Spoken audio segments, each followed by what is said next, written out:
내년 7월부터 3만호가 사전 청약 방식으로 풀립니다. 일종의 청약 당첨권을 미리 주는 건데요. 내년 3만호, 내후년 3만호, 이렇게 6만호가 풀립니다. 용산 정비창 분양은 내후년 2021년 하반기에 나옵니다. 이번에 공급되는 물량은 시세의 60에서 70%가량 아주 저렴한 분양가가 예상됩니다. 또 전용 60제곱미터 초과 20평대, 30평대 물량이 최대 50%가량 나옵니다. 즉 소득과 자산을 보지 않는 일반 물량이 나온다는 거니까요. 소득, 자산 때문에 공공분양 엄두에 못 냈던 분들 주목하시면 좋을 것 같습니다. 3기 신도시 청약 대기자들이 해당 지역에 몰리기 때문에 전셋값이 뛸 가능성이 높습니다. 전세 사시는 무주택 실수요자분들 청약 기다리시면서 전셋값 상승 대비하시는 게 좋을 것 같습니다. 매부리! 네, 안녕하세요. 매경 이선희 기자입니다. 매일 보면 부자 되는 방송 매부리TV는 3기 신도시 사전 청약 어떻게 하는지, 어디인지, 분양가는 어느 정도인지 좀 그런 거 알아보는 시간을 갖도록 하겠습니다. 일생일대 내 집 마련은 정말 중요한 경험인데요. 정부가 수도권에 대폭 물량을 늘리기로 했습니다. 내 집 마련 기다려온 실수요자분들에게 더없이 좋은 기회니까 방송 끝까지 꼭 듣고 구독과 좋아요 부탁드립니다. 매부리! 정부가 오늘 공급 대책을 발표했습니다. 오늘은 이제 그중 37만호, 37만호를 3년 안에 공급하겠다. 그리고 6만호는 사전 청약으로 먼저 풀겠다. 이렇게 발표를 했습니다. 이게 어떤 물량인지 한번 봐보실게요. 그러니까 애초에 정부가 밝힌 물량이 수도권 127만호입니다.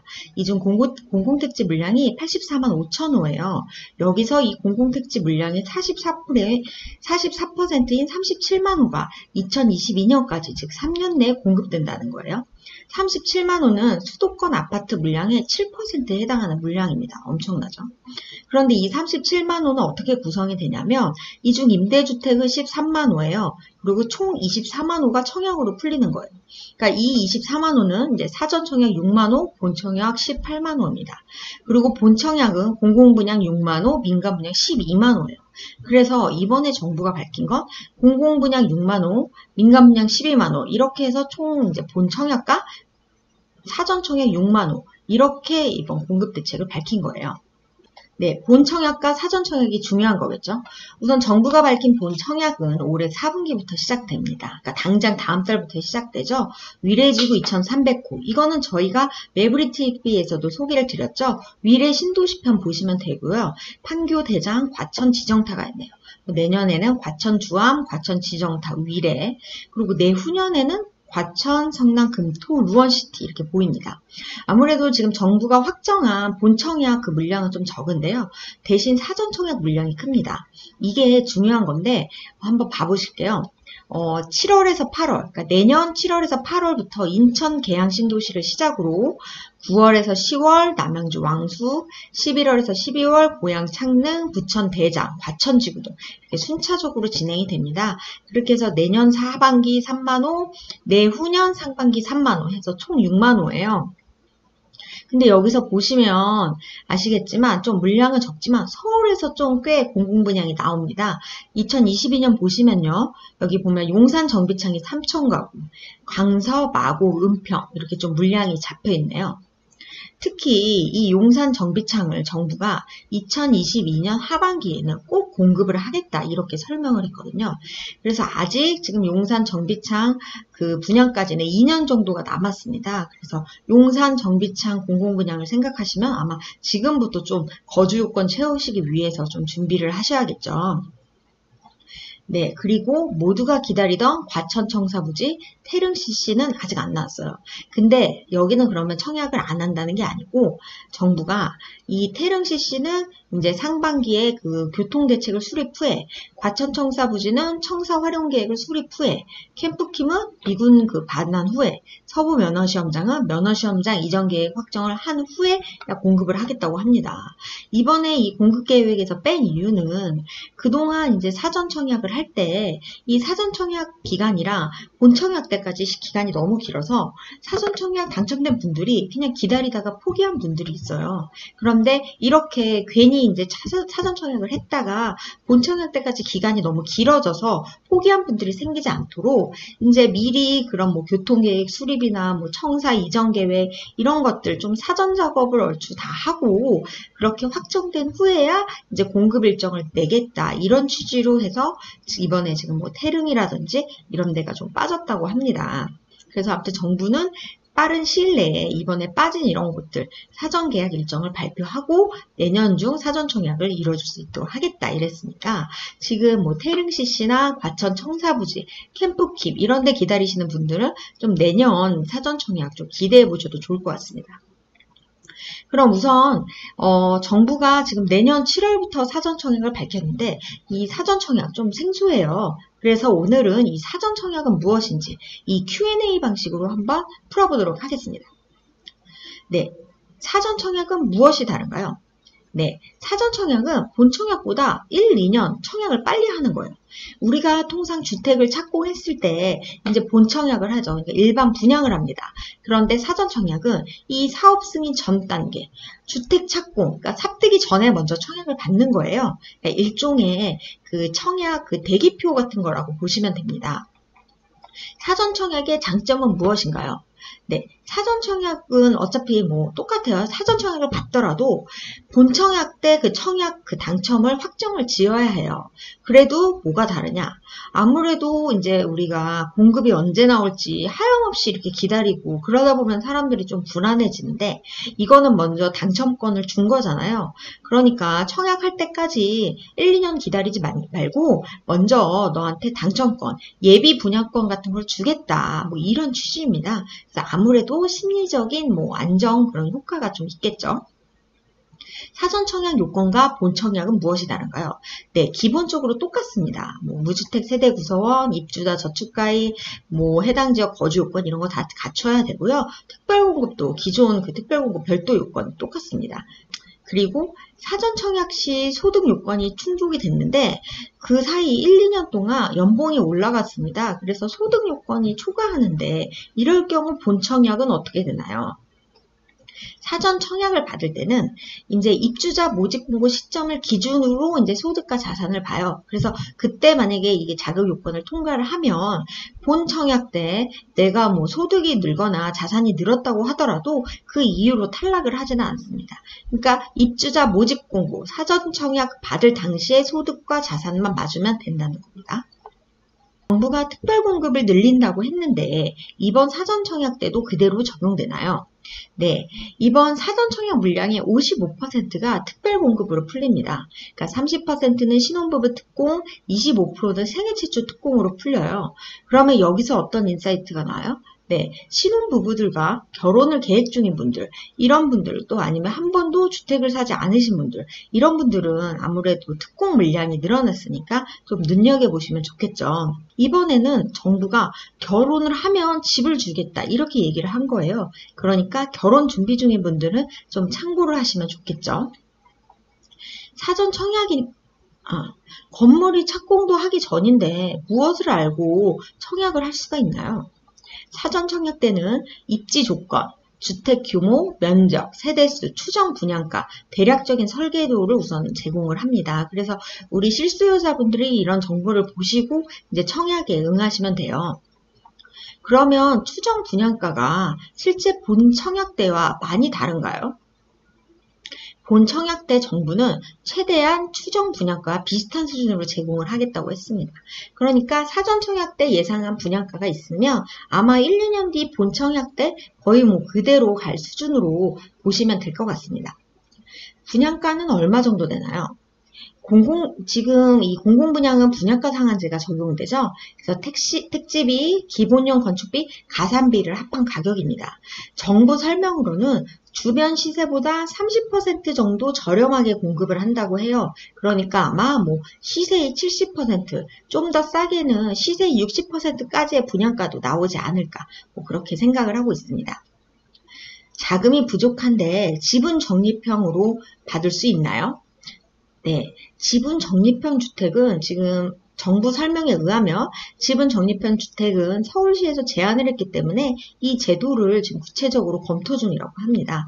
그래서 국토부 설명에 의하면 이 이제 지분 적립형 주택을 적용을 하려면 법령에도 또 규정이 있어야 하기 때문에 이런 부분은 지금 뭐 논의를 하고 있다, 검토를 하고 있다 이렇게 얘기를 했네요. 사전 청약은 일반 청약과 다른가요? 아까 말씀드렸죠. 같습니다. 신혼부부, 다자녀, 노부모, 생애 최초 특공은 특공 기준대로 맞고요. 일반 분양도 일반 분양대로 똑같습니다. 거주 요건은 어떻게 되나요? 네, 이 부분은 좀 잘 보셔야 돼요. 사전 청약 때는 해당 지역에 거주 중이면 신청할 수가 있어요. 그러나 본 청약 때는 해당 지역의 거주 요건을 채워야 합니다. 그러니까 이 말이 무슨 말이냐면요. 예를 들어 우리 서울의 경우, 서울은 투기과열 지구죠. 그래서 당해 거주자 50%, 수도권은 50% 물량으로 배정을 합니다. 이때 이 당해 거주자 요건으로 우리가 청약을 하려면 서울에 2년 연속 거주를 해야 돼요. 그런데 만약에 서울에 사전 청약이 풀린다 이렇게 하면 사전 청약을 받을 때는 그냥 서울에만 거주를 해도 돼요. 그런데 내가 그렇게 해서 당첨이 됐어요. 사전 청약에. 그래서 본 청약을 받을 때는 서울 2년 거주 요건을 채워야 본 청약에 최종 당첨이 되는 거죠. 그래서 사실상 이 거주 요건은 그대로 적용되는 겁니다. 다만 왜냐하면 어차피 사전 청약 후 1, 2년 안에 본 청약을 하잖아요. 본 청약 때 거주 요건을 보기 때문에 사실상 그냥 사전 청약 때 거주 요건을 안 보고 그냥 해당 지역 거주되더라도 이제 가능하더라도 결론적으로 우리가 사전 청약을 받으면 본 청약 때 이제 해야 최종 당첨이 되니까 뭐 거의 사실상 똑같은 말인 거죠. 그래서 사전 청약을 하시려면 미리 공급지를 보시고 이사를 하시거나 해서 거주 요건을 채워놓는 게 좋으시겠죠. 네, 그럼 여기서 또 어떤 점을 우리가 알 수 있어요? 아무래도 전세가가 오르겠죠. 인기 지역, 인기 3기 신도시 지역으로는 아무래도 사전 청약을 받기 위해서 많은 분들이 청약 대기자분들이 이제 주소로 옮기실 겁니다. 그러므로 지금 우리 무주택 실수요자분들은 이제 다 이제 대부분 전세 살고 계시잖아요. 그래서 전세값 상승을 좀 그 청약 우리 당첨돼서 들어갈 때까지 계속 이제 대비를 하실 필요가 있을 것 같아요. 실제로 그 이명박 정부 때도 보금자리 주택을 공급할 때 이제 사전 청약을 했는데 그때 되게 아파트 값은 떨어졌는데 전세 값은 계속 올랐거든요. 그 원인 중 하나로는 사전 청약이 꼽혔습니다. 그래서 우리 무주택 실수요자분들 청약 기다리시면서 전세값 상승 좀 이 부분은 좀 대비하고 마음의 준비를 좀 하셔야 할 것 같아요. 네, 사전 청약을 하면 무조건 본 청약을 해야 하나요? 아닙니다. 입주 여부는 이제 내가 결정을 하면 되는 거예요. 그래서 중간에 포기하셔도 상관없어요. 그래서 본 청약 때 분양가가 최종 나올 거 아니에요. 그런 거 보고 청약 의사를 밝히시면 됩니다.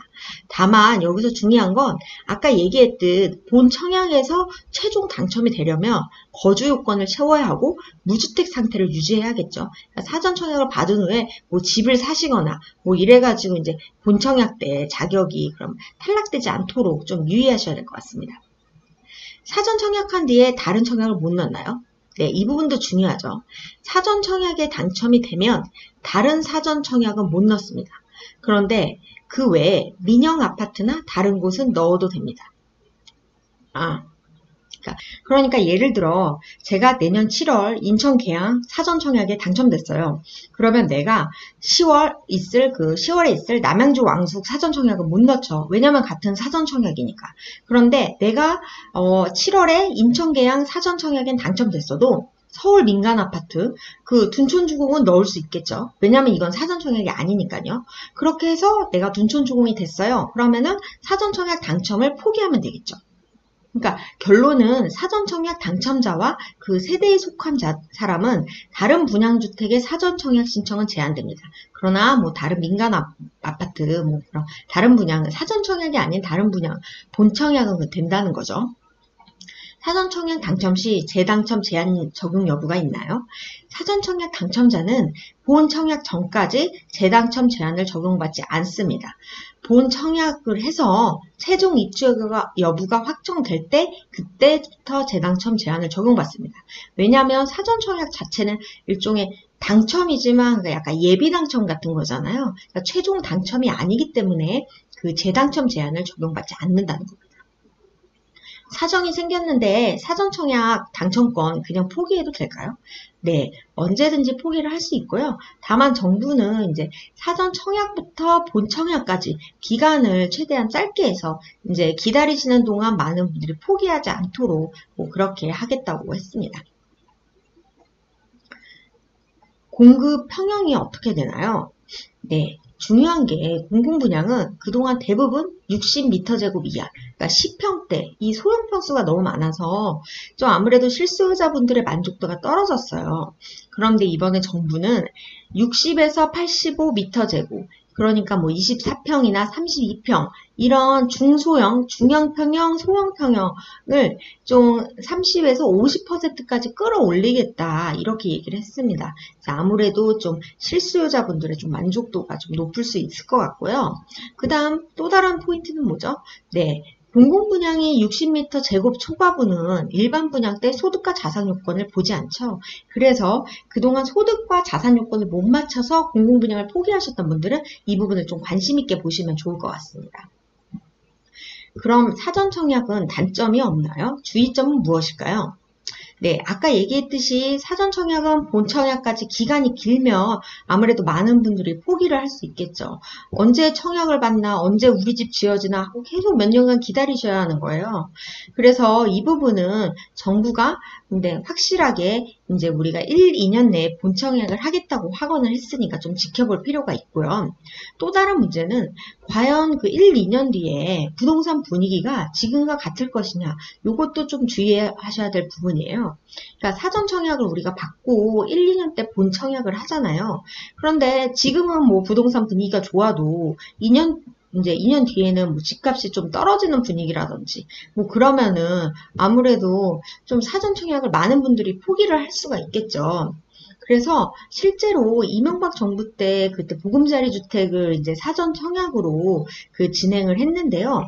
실제 이분들이 본 청약 때 이렇게 이제 입주를 앞두고 많은 분들이 포기를 했습니다. 그래서 그때 왜 포기를 했냐면 이제 사실상 2년 전에 비해서 본 청약 때 이제 그 분양가는 조금 올랐는데 주변 아파트 값이 다 떨어지니까 굳이 내가 여기를 또 이 돈을 주고 들어와서 살아야 되나 이렇게 생각하는 분들이 많아서 아무래도 좀 떨어졌다고 합니다. 그래서 이 사전 청약을 넣으실 때 앞으로 1, 2년 뒤 부동산 시장이 어떻게 될지 좀 그런 부분은 좀 생각을 하셔서 이제 사전 청약을 넣으시는 게 좋겠죠. 네, 오늘은 지금 오늘 정부가 밝힌 그 사전 청약 물량 그리고 이제 앞으로 수도권 공급 어떻게 되는지를 갖고 좀 살펴봤는데요. 방송 잘 들으셨는지 모르겠습니다. 좋아요와 구독 부탁드리고요. 궁금한 부분들 댓글 주시면 저희가 충분히 답변해 드리겠습니다. 모쪼록 매부리 TV 많이 보시고 다들 내 집 마련 하셨으면 좋겠습니다. 감사합니다.